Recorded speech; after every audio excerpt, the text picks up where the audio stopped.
Praise the Lord. இந்த நேரத்தில் வேதத்திலிருந்து ஒரு வசனத்தை தியானித்து நாம் ஜெபிக்க போகிறோம். நீதிமொழிகள் 15:4. ஆரோக்கியமுள்ள நாவு ஜீவ விருட்சம், நாவின் மாறுபாடோ ஆவியை நொறுக்கும். இந்த வசனத்தில் ஆரோக்கியமுள்ள நாவு என்று சொல்லும் பொழுது கனிவான பேச்சு, அன்பான வார்த்தை, பிறரை நோகடிக்காமல் பேசுகிற அந்த வாழ்வழிக்கிற வார்த்தையவே ஆரோக்கியமுள்ள நாவு என்று சொல்லப்படுகிறது.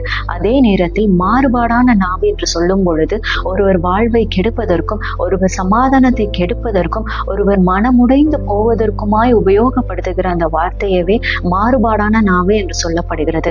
நாம் கர்த்தருக்குள் வாழ்கிறோம் என்றால் நமது வார்த்தை என்றைக்கும் ஒருவரை வளர வைக்க, வாழ வைக்க உதவ வேண்டும் என்று இந்த நேரத்திலே கர்த்தர் இந்த வார்த்தையின் மூலம் பேசிக் கொண்டிருக்கிறார். நாம் எந்த நேரத்திலும் பிறர் கோபத்தை தூண்டுவதற்கோ அல்லது பிறர் அன்பை கெடுப்பதற்கோ அல்லது ஒருவரை வீழ்த்துவதற்கோ இருக்கக்கூடாது என்று இந்த வார்த்தையின் மூலம் நாம் கற்றுக்கொள்ள வேண்டும். எனவே நாம் ஜெபிப்போம். இந்த வார்த்தையில் சொல்லப்பட்டிருப்பது போல் ஆரோக்கியமான நாவோடு நாம் வாழ வேண்டும் என்று இந்த நேரத்திலே ஜெபிப்போம். ஹல்லேலூயா. நன்றி தகப்பனே. அப்பா, இந்த நேரத்திற்காக உம்மை ஸ்தோத்தரிக்கிறோம் ஆண்டவரே. இந்த வார்த்தையின் வழியாய் ஆரோக்கியமுள்ள நாவு என்று எப்படி இருக்கிறது என்று நீர் எங்களுக்கு கற்றுக் கொடுத்தீர் அப்பா.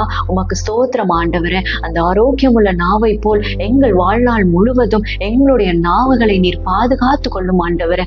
ஒருவரையும் வீழ்த்தாத அந்த வார்த்தைகள் நாங்கள் பேசக்கூடாத ராஜனே. அப்பா, அந்த வீழ்த்துகிற அந்த வார்த்தை எங்கள் இருதயத்தை விட்டு செல்ல வேண்டும், இருதயத்தை விட்டு அழிந்து போக வேண்டுமாய் ஜெபிக்கிறேன் பிதாவே. அப்பா, அந்த நேரத்திலே நீர் அப்படியாய் எங்கள் வாழ்க்கையை நீர் மாற்றினதற்காக ஸ்தோத்திரம். எங்கள் நாவுகளை, இருதயத்தை நீர் சுத்திகரித்ததற்காக ஸ்தோத்திரம் ஆண்டவரே. இனி ஒரு போதும் கர்த்தாவே தவறான பேச்சுகள், இச்சைக்கான பேச்சுகள் எல்லாவற்றையும் ஆண்டவரை நீர் ஒழித்து போட்டு அப்பா ஒருவரை ஆண்டவரை சமாதானத்திற்குள்ளாய் எங்களை நடத்துவதற்கான அந்த வார்த்தையை நீர் தர வேண்டுமாய் ஜெபிக்கிறேன் அப்பா. நாங்கள் பயன்படுத்துகிற வார்த்தை ஒரு போதும் உமக்கு மகிமை செலுத்தாத அந்த வார்த்தை கர்த்தாவே எங்களை விட்டு விலகி நீங்க வேண்டுமாய் ஜெபிக்கிறேன் பிதாவே. நீர் அப்படியாய் நடத்த போவதற்காக ஸ்தோத்திரம். இனிமேலும் எங்களுடைய வாழ்நாள் முழுவதும் ஆண்டவரை, இந்நாள் முழுவதும் அப்பா நீர் எங்களை ஆண்டவரை வழி நடத்த வேண்டும் அப்பா. எங்கள் நாவுகளை நீர் பாதுகாத்து கொள்ளும் ஆண்டவரை. நீர் அக்னி வேலி போட்டு நீர் ஆண்டவரை கட்டி போடும்படிக்காய் ஜெபிக்கிறேன் பிதாவே.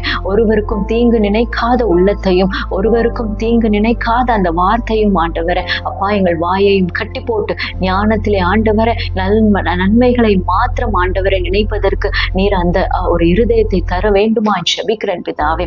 இயேசுவின் நாமத்தினால் நீர் இந்த நாளை ஆசீர்வதித்ததற்காக ஸ்தோத்திரம். எல்லாவற்றையும் அது பாதத்திலே ஒப்பு கொடுத்து ஜெபிக்கிறேன். என் ஜெபம் கேளும் ஜீவனுள்ள நல்ல பிதாவே.